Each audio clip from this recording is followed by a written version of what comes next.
Suppose we had some function, and let me just draw this function. Let's just say this function looks something like this.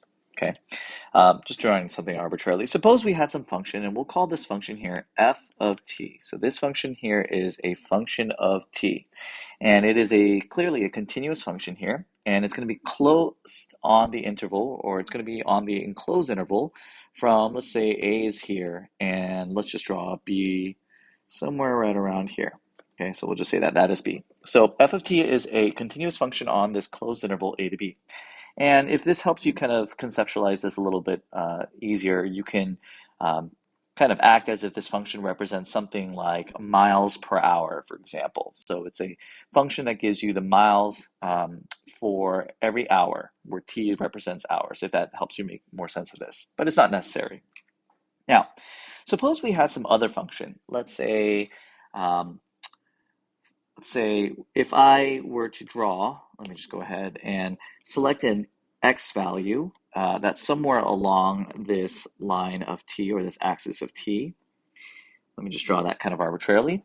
And we said let's let f of x tell us the area underneath the curve. The area under the curve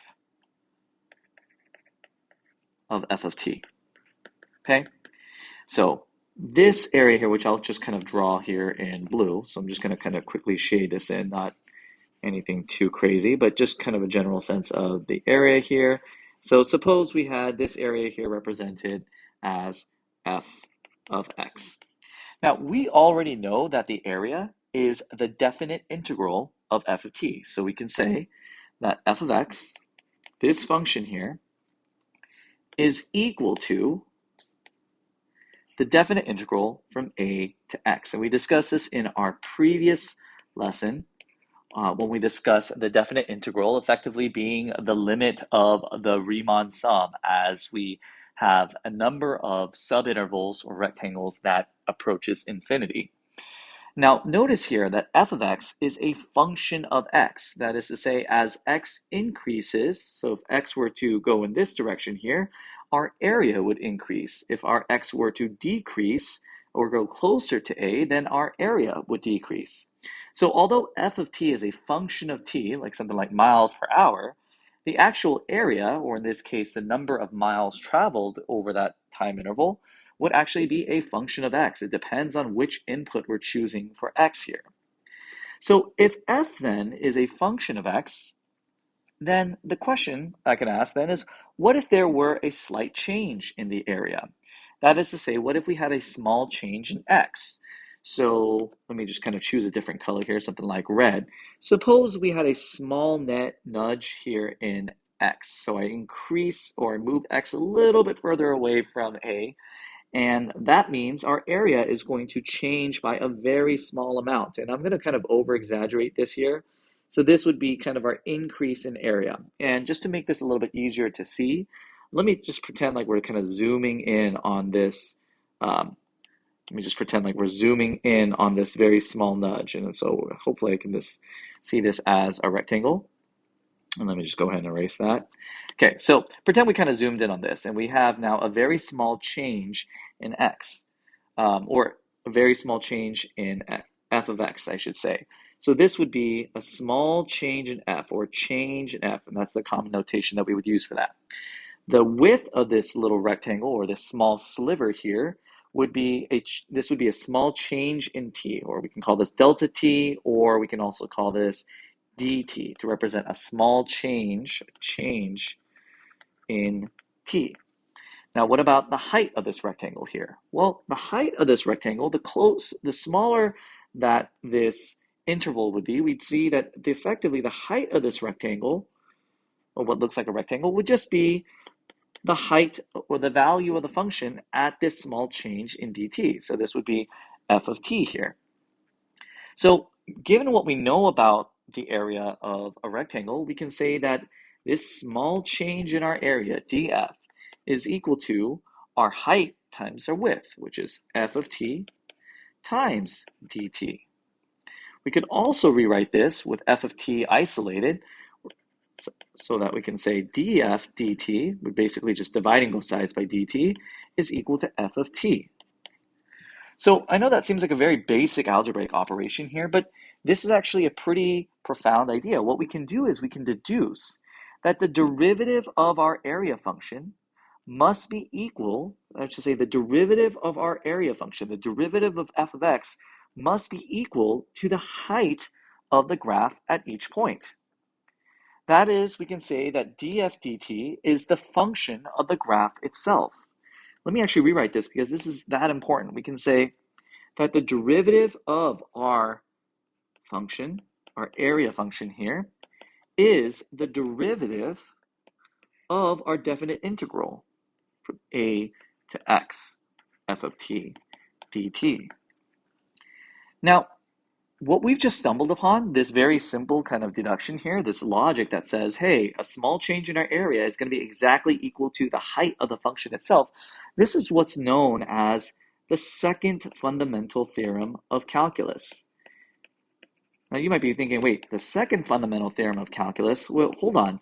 I thought, what happened to the first thought, the first theorem of calculus, the first fundamental theorem of calculus? Well, here's the deal.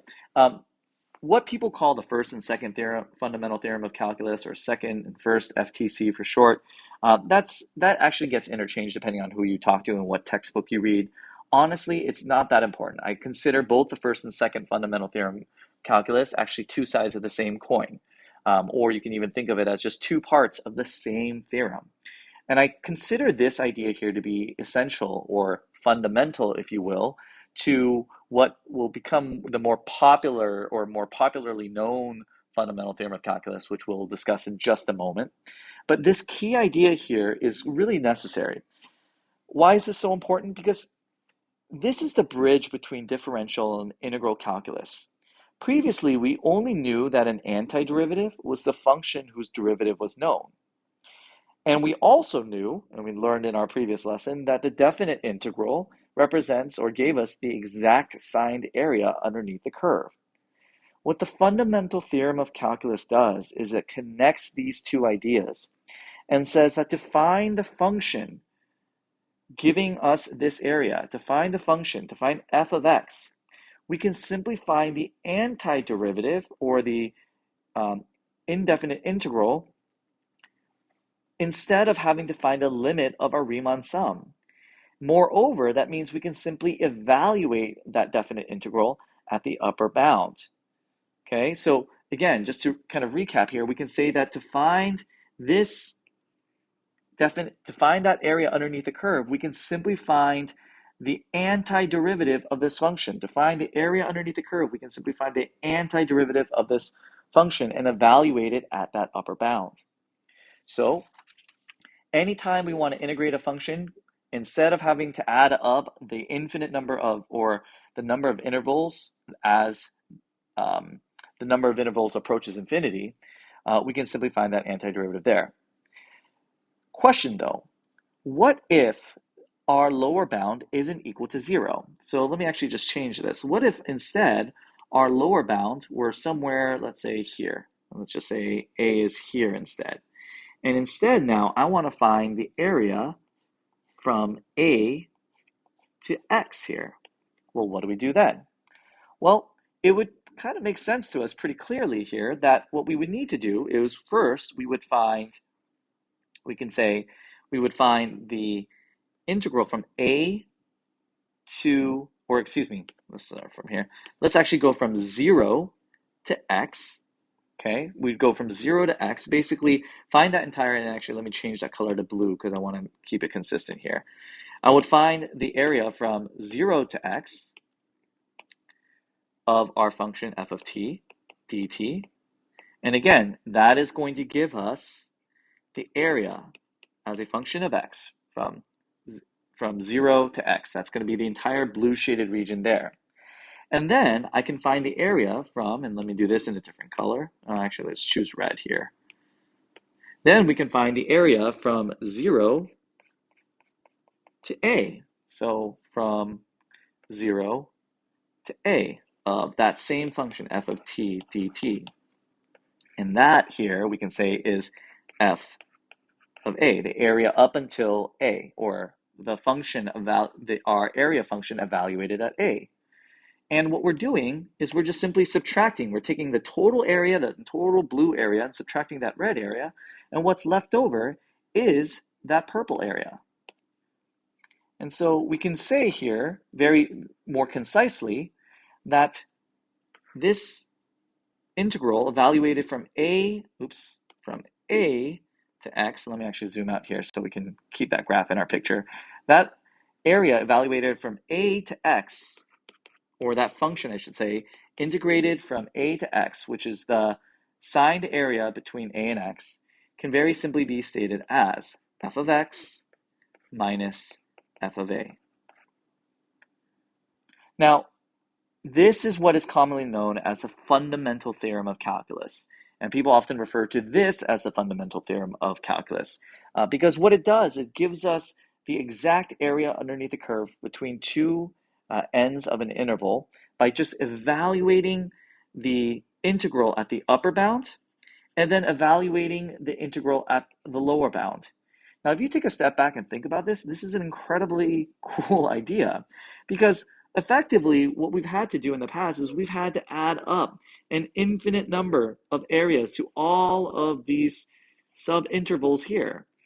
But the fundamental theorem of calculus says we can simply find the antiderivative of this function, evaluate it at one endpoint, and then evaluate it at another endpoint, and voila, we have now found the area of an increasingly large number of subintervals there. And I think that's pretty darn cool.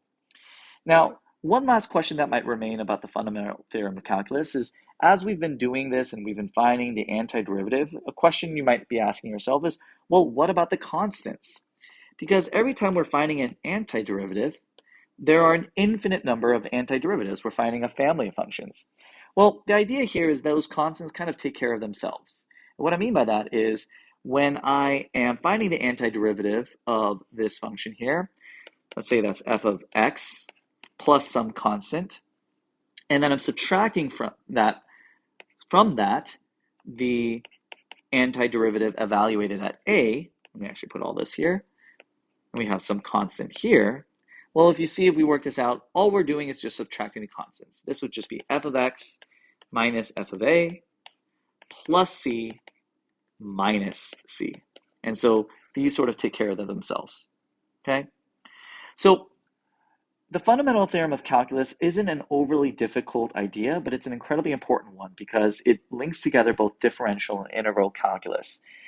The main key ideas that we can kind of take away if we wanted to summarize, first, here, understanding that the area underneath the curve we previously learned is equal to the definite integral evaluated at our upper and lower bounds. From there, we can understand that the derivative of this area function is exactly equal to the function that we are trying to find the antiderivative of. This is commonly known as the second fundamental theorem of calculus. And what that allows us to do then is to very quickly and efficiently find the area underneath the curve. And then, moreover, say this function evaluated at a and x, we can find the antiderivative of f of t evaluated at x, subtract from it the area up until the point A. So hopefully this helps give a pretty good understanding of the fundamental theorem of calculus, and in the next lesson, we'll actually start applying it.